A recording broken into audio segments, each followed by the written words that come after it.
How many people are here who were not there in the morning? Can you please raise your hand?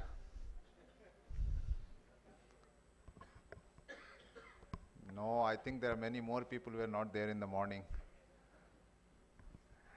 Okay, great. You all are here because of Manthan Award Southwest India. I will just give you a little background. The good thing is that we have got a slightly better gender balance in the evening. In the morning, the hall was more dominated by men.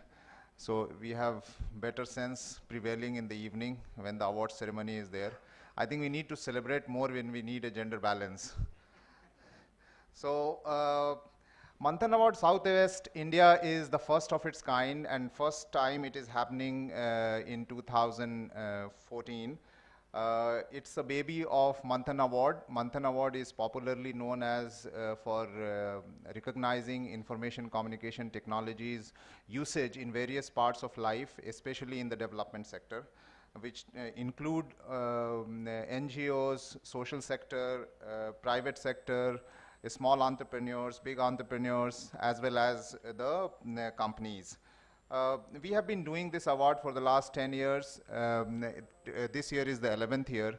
And there was a very, very strong demand for the regional people that we should have this award also for either the states or the region.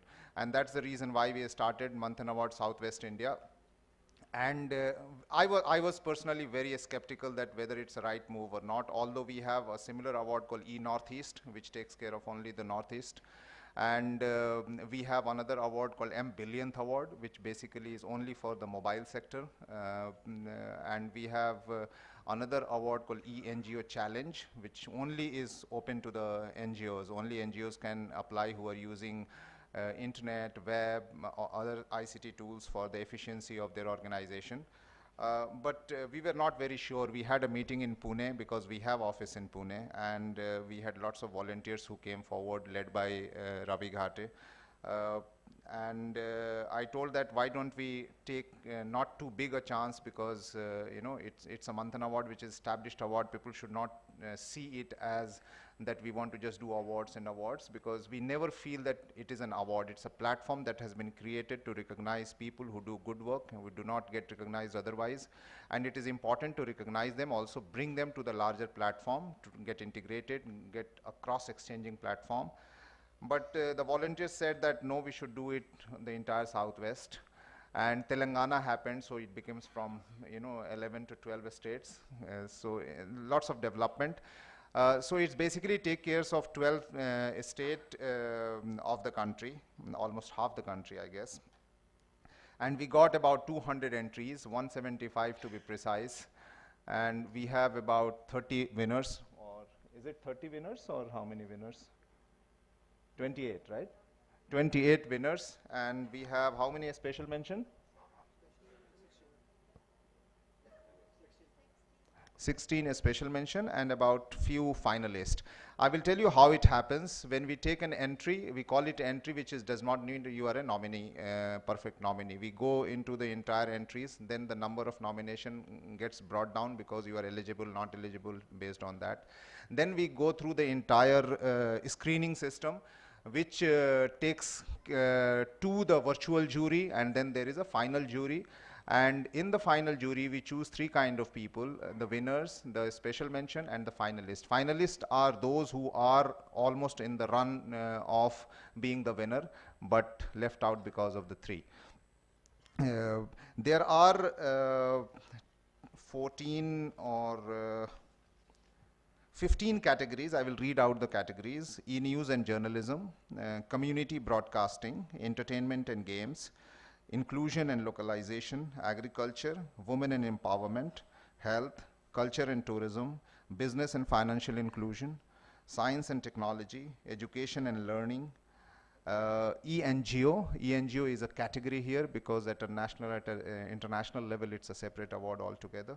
Social media for empowerment, which is a category here, but otherwise we have a separate award for it. District collector as a digital champions. We also encourage a lot of district collectors to be champions of ICT for development.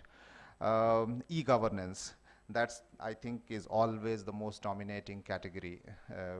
And in the regional one, irrespective of whether you are a mobile or ICT, you usually treated equivalent being an ICT tool.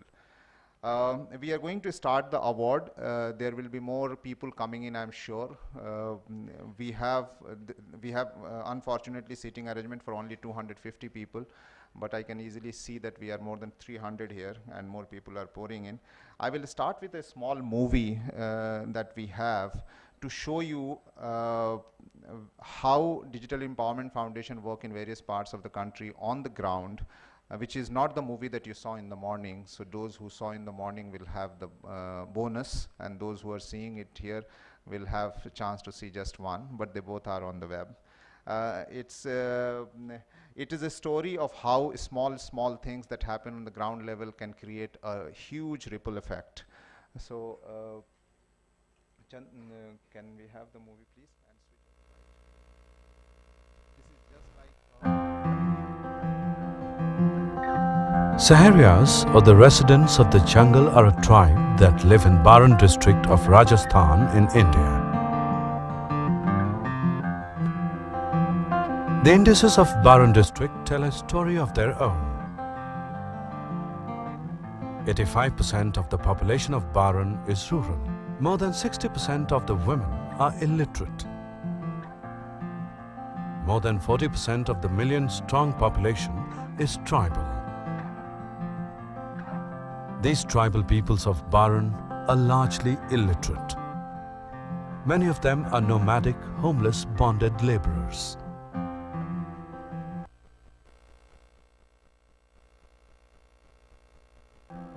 They eke out their living on a day-to-day basis. This does not mean that there are no opportunities for the Saharias and the other tribal people of the Baran district. The major problem is that news of opportunities and openings rarely reach them.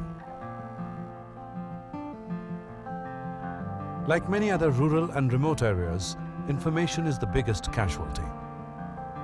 It hardly ever gets through to the people who need it the most. Illiteracy, poverty, lack of identity, subjugation and exploitation have collectively oppressed the Saharias and the other tribals in Baran. Most people outside the area are not even aware of the Saharias' existence, as they live in a media-dark geography. However, things have begun to change quite dramatically. Vijay Roy, who is in his early 20s, is a Saharia tribal youth who got bitten by the broadband internet bug in 2010. He was working with the local NGO when he heard about the Wireless for Communities project run by the Internet Society and Digital Empowerment Foundation.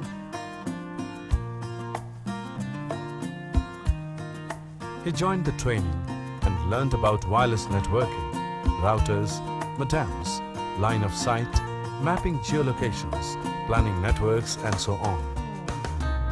Computer सीखने के लिए कोई ज़्यादा पढ़ा लिखा होना कोई ज़रूरी नहीं है, कोई मायने नहीं है। आप बस थोड़ा सा पढ़ना लिखना जानते हो तो इसका मतलब आप कंप्यूटर चला सकते हो।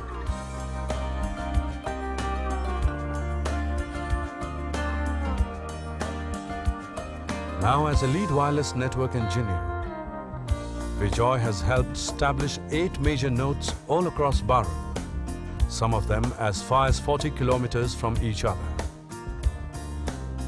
All the nodal points have facilities like video conferencing, telehealth, video cameras, webcam, projectors, printers, scanners, and availability of more than 45 Mbps of broadband. Now the broadband wireless internet connectivity has already benefited at least 2,000 Saharia tribals through digital literacy, vocational programs, telehealth programs, and entrepreneurial skill building.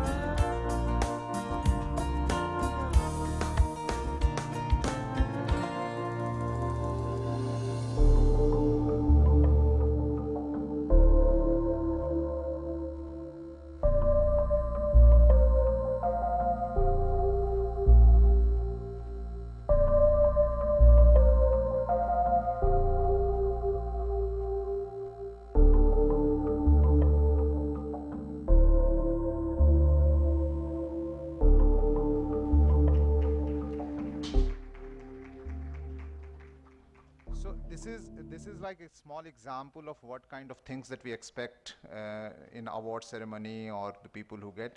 But this is one of the project that Digital Empowerment Foundation has been doing called Wireless for Communities. And we connect rural and tribal and minority areas and give them a chance to have access. We believe that unless you have access, you cannot have information. If you don't have information, you are always exploited and empowered and disempowered. And that's the, that's what we work all the time to overcome.